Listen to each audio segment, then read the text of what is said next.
Disclaimer: this video is of humorous nature only. The author does not seek to insult or humiliate anyone. The video may contain profanity. People under the age of 16 should refrain from watching this video. Story 1. Living with my uncle when I was 10 or just turned 11, he brought me into the kitchen and told me to sit down. I thought I was in trouble, as I wasn't a well-behaved kid, but he told me my dad had been killed in a workplace accident. I found out years later my dad had killed himself and my beautiful uncle, Rip I love you, was trying to save my feelings. Story 2. Back in my early 20s, I worked with this amazing, beautiful woman. I had a serious crush on her and everyone knew it. The regular customers, other employees, the vendors who came in once a week. Everyone. It was super obvious. I never asked her out though, as she was married. We hung out, talked a lot, goofed off together after work, but it was always as friends. Eventually, she quit working there. We still hung out, but not as much. About 6 months later, she shows up at my door, dressed to the nines, tells me she has left her husband and asked if I wanted to go out with her that night. I quickly agreed and grabbed a quick shower. We headed out to a good bar the next town over. Got there about 7 p.m. We spent the next few hours shooting pool, dancing, talking, just enjoying ourselves. Around 1 a.m. or so, she went to the restroom. One of the bar employees was walking around selling various things, including a teddy bear with a heart on its tummy and holding a real rose. I bought it. When my friend came back to the table, I gave her the bear. She looked at the bear, at me, at the bear, then looked me dead in the eyes and said the words I'll never forget. You know this wasn't a date, right? I just wanted you along as a designated driver. My heart didn't just freaking break, it shattered. I tried not to let it show on my face, though. I said, sure, I just bought the bear to help cheer her up over the breakup. We spent a couple more hours at the bar. I dropped her off at home and went back to my place. Never saw or heard from her again after that night. It's a shame, too. I miss my friend. Story 3. Me. Did I seriously pay for you to visit your dying aunt but actually have an affair with your ex? Wife. Yes. Update. I just got done talking to her in the hospital. Not too well or hopeful. Reddit, this blew up a bit more, and no, I won't give all the details. I know the answer. My brain knows what I should do. I thank you all for your support. This happened yesterday, and when I saw this post, I just posted that stupid quote I heard yesterday. Reddit is really showing the true support that I've seen as a lurker. Full disclosure, if I had the balls to tell the entire uncensored story, everyone would rightfully scream, divorce. My brain knows it. My heart doesn't, so I ask, does anybody have any positive stories? Any shred of hope I can hold on to? Second update. I would have never imagined myself in this situation, though I suppose no one does. What started as a 2-sentence vent has blown into more support from everyone here than I could have imagined or ever had in my life. I thank you for your DMs and even your public responses. Graphic or no, they're all thoughts I've already had anyway. Realistically, I know what I should do, but don't know if I can do it without even making an attempt. That what if would tear me apart for the rest of my life. A definitive answer is still not sure. I just wanted to thank you all for helping a stranger on the internet in a more distressful time than I've allowed myself to realize. You are all good people.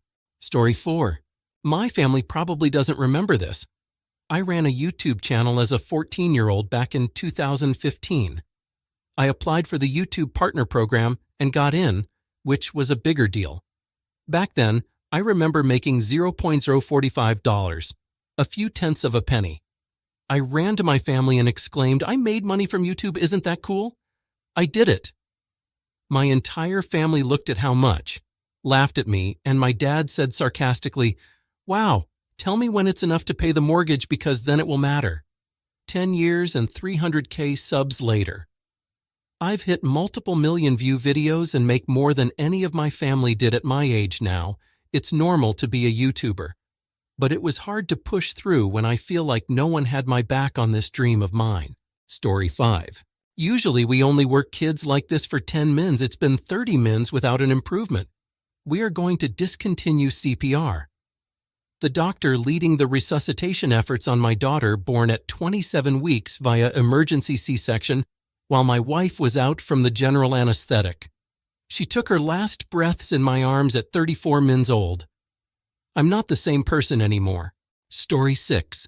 Right after my mother died of metastatic breast cancer, like literally that night, my father sat my brother and me down to discuss what we were going to do moving forward. Our options were 1. Stay in our current house for as long as possible.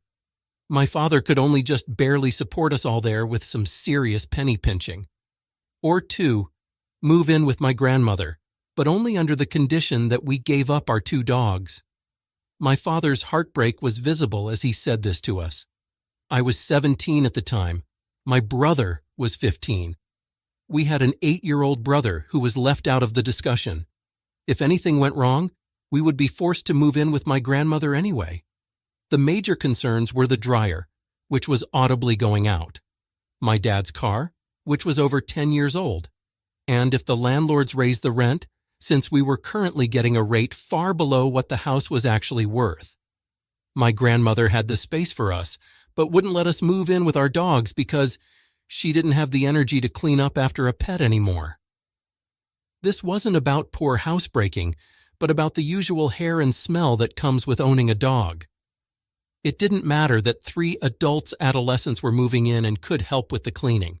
We ended up choosing to move in with her to try and maximize the time we had to rehome our dogs, instead of risking needing to move on short notice because of one of the reasons listed above. We'd had one of those dogs since I was in elementary school. The other was my mother's present for beating cancer the first time, 7 years prior to being re-diagnosed.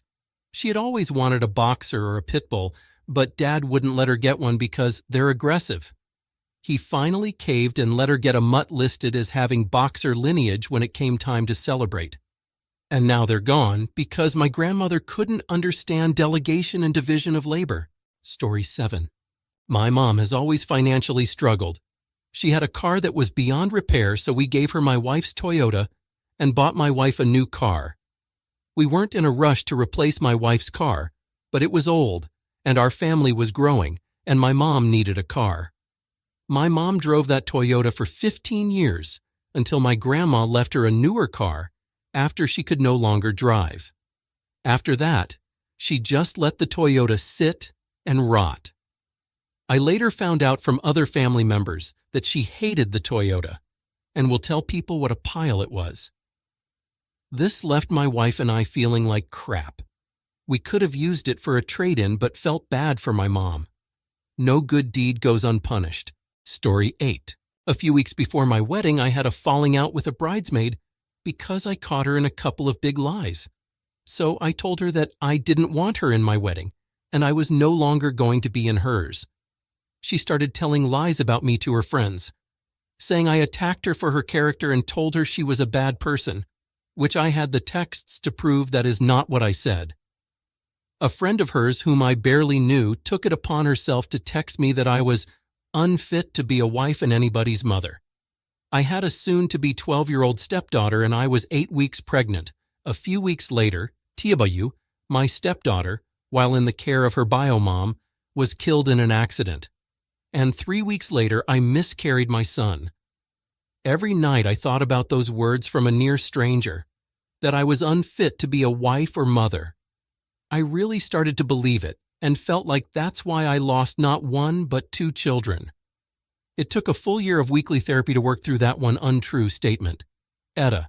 I did later get an apology for what she said to me, that she knew it wasn't true and she was just trying to be hurtful because her friend told her attacked her character. Again, I didn't. It's been 6 years and I think about that situation a lot. I know what she said had no merit. At least I know now. Thank you, therapy. But it's just sad to see people intentionally feel the need to hurt others. Story 9. At 6:24 p.m. on January 14, 2019, the coroner knocked on my door. He asked if I was Name and the father of Name. I replied yes. He said, Unfortunately, she was in a car accident and died as a result. She was only 18. Edit to add that she was a really hard worker, doing 2 jobs, and had just started college and was just a cool person that I was proud to have raised. She still lived at home, and to this day, I cannot bring myself to clean out her bedroom. Thank you for your condolences, Reddit friends. Story 10. Spell intelligent that's because you're not one of them. Context. This happened around when I was 8 years old. At that time, I had undiagnosed ADHD and an undiagnosed learning disability, and my parent didn't know about it. They assumed I was acting lazy, dumb, and disrespectful. I didn't know how to read or write properly and struggled a lot with communication. Story 11. No one likes you when you walk into the room everyone wants to leave. I was 17 and severely depressed. Only reason I didn't end it there and then is because part of me was furious at the sociopathic lack of empathy from the person who was supposed to love me unconditionally. The rage kept me alive. It's been 20 years since that was said to me, and it still hurts. Story 12. Are you sure that nothing can be done, that surgery won't work? My dad on the phone, tears in his eyes, desperate to save our beloved dog. We were all in tears, but my dad hardly cries. We took him to the vets one day since he wouldn't move or eat any time apart from that. He was still wagging his tail at us. We took him to the vets. Didn't realize he would never come home. We tried to give him a proper goodbye when he was put down, but he just seemed too tired and didn't seem recognize us. Not sure if it was his sudden fatal illness or drugs. I hoped he could sense that we were with him until the end, but I'll never know. Wish we'd realized that he wasn't coming back. Then we could have given him a proper goodbye while he was still himself. Story 13. My mom raised me well and took great care of me, but never allowed us to have the close relationship I wanted. As a kid, she always told me she was my mom and not my friend, and when I'm grown, it'll be different. That makes sense. But I'm 23 now, and my mom still treats me like I'm a child, even though I don't live with her. She doesn't allow me to stand up for myself or disagree with her opinions because she's my mom. Last time I visited, she mentioned a 26-year-old at the hospital she works at that's one of her new best friends. I asked why we can't have a friendly relationship like that, and she said, "We can never be friends because I'm your mom, and that's how it will always be." It's sad being an adult and realizing certain things. For my last birthday, all I wanted to do was hang out with her, and she did. It was actually a really great day, but it went back to normal passive aggressiveness with her after. My mom loves me to death, but she has never liked me. And I've always known that, but just now realized it's true. Story 14. When I was 12, I told my mom about the abuse I experienced from my biological father when I was a young child. She asked if I was sure he was the one who abused me and not my ex-stepdad. It's a huge slap in the face to hear your mom essentially say, "Yeah, I know I left you alone around abusers growing up, but I still don't believe you." Another instance was my mom telling me I deserved to be catcalled for dressing like a easy girl, bike shorts and a tank top in 95-degree weather. Whorish. I know. What she didn't know was that I had recently been intimately assaulted by my boyfriend at the time and was bringing up getting catcalled that day to test the waters and see if she was a safe person to ask for help. I'm low contact at this point. The only thing keeping me from going no contact is my siblings, who she is brainwashing with unschooling. They are all functionally illiterate and a hyper-controlling religion. I want to be there to support my siblings when they can finally escape. And if that means staying, I can deal. Story 15. As a kid, when I did something wrong, my mom would escalate to, "I wish you were never born." In my early 20s, I had a boss who said, "You have as little of a personality as anyone I've ever met." I'm an introvert on the autism spectrum, so I see how he got there. But some things should not be said because they can never be unsaid. Story 16. Little long, but I had a friend who hanged himself. Last thing he said to me, "Do you want to go to have a drink with me and play pool?" I said, "No, I've been busy with work that kept me on paycheck month by month. Can't really afford to lose a day." Then he said, "All right, no worries. Hope you don't forget about me soon." Next day, I tried to call him after work to see how's he doing. Turned out to be deceased. Story 17. My mother has had a lot of painful things to me. It's honestly hard to pick. Your father killed himself because of you. You'll be the reason why I die. Sauced. I hate you. You're the devil. I don't want to be your mother anymore. Meth addict. Trauma. Abandonment issues.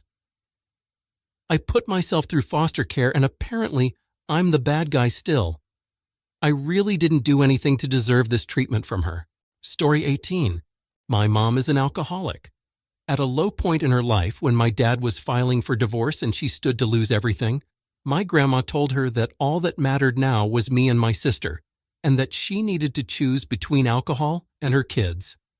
My mom just said, "I can't do that." My image of my mother changed after my grandma told me what she said. I'm not really mad at her anymore, even though she continues to drink to this day. Her actions are predictable, and the crafty things she does no longer shock me. What I'm really sad about is the relationship that I never got to have with her. Story 19.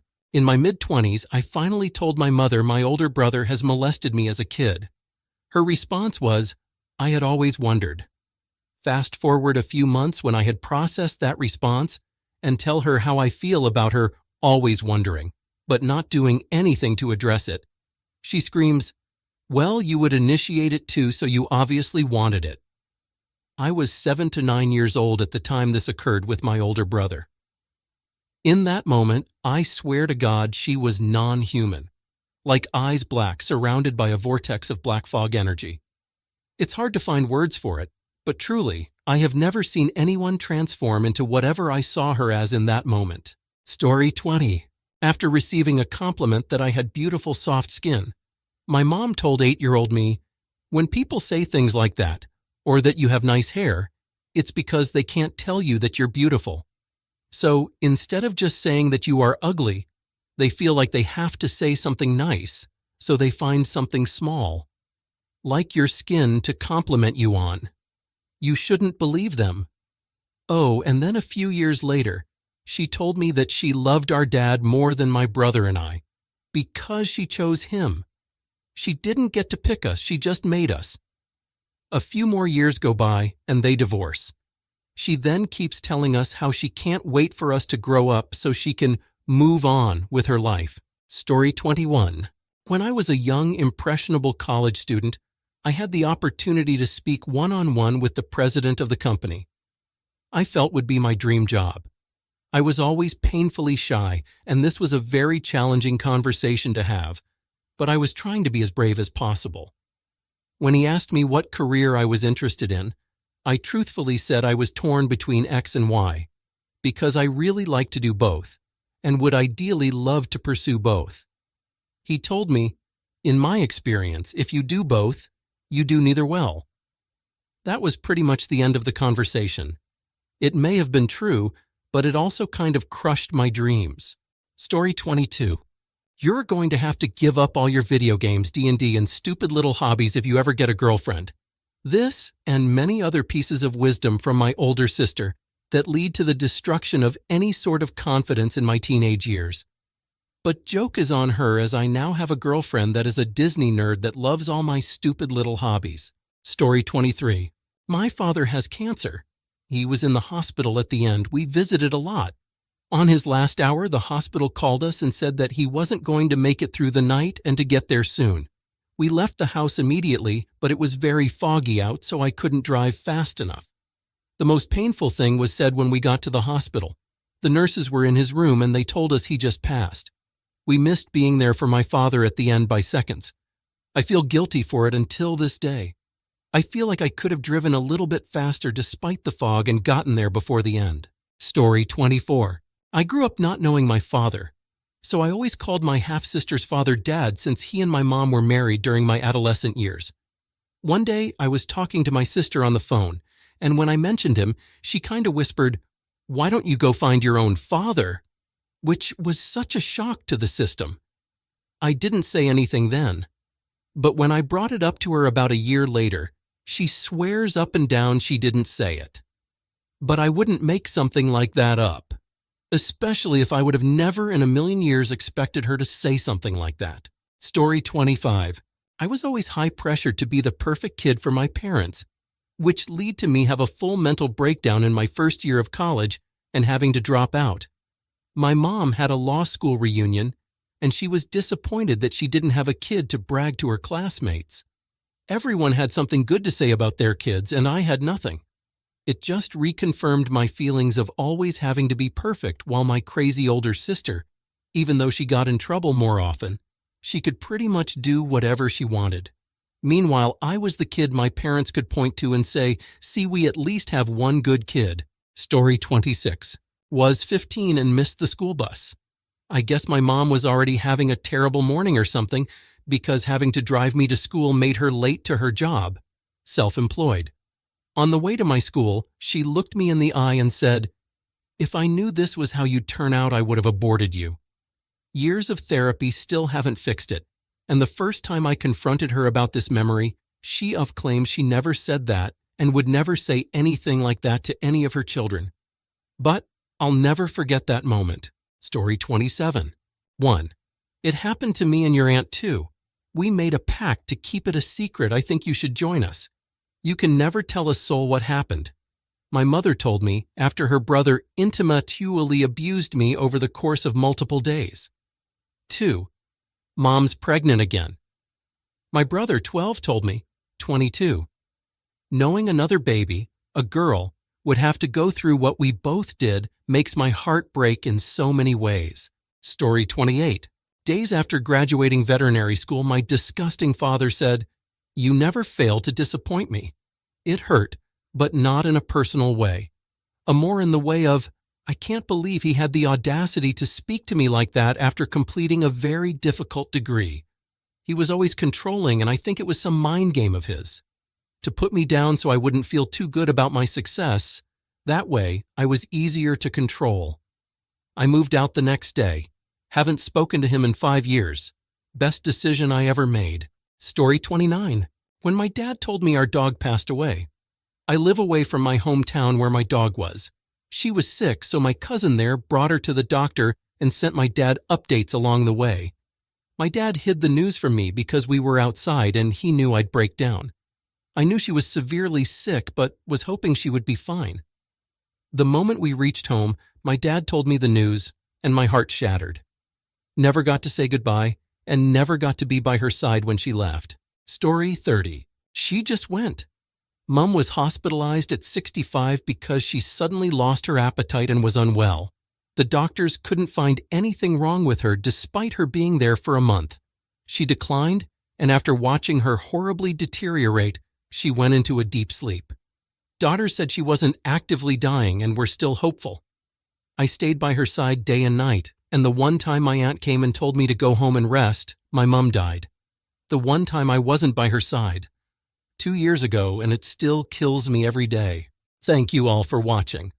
Watch even more great stories on my channel.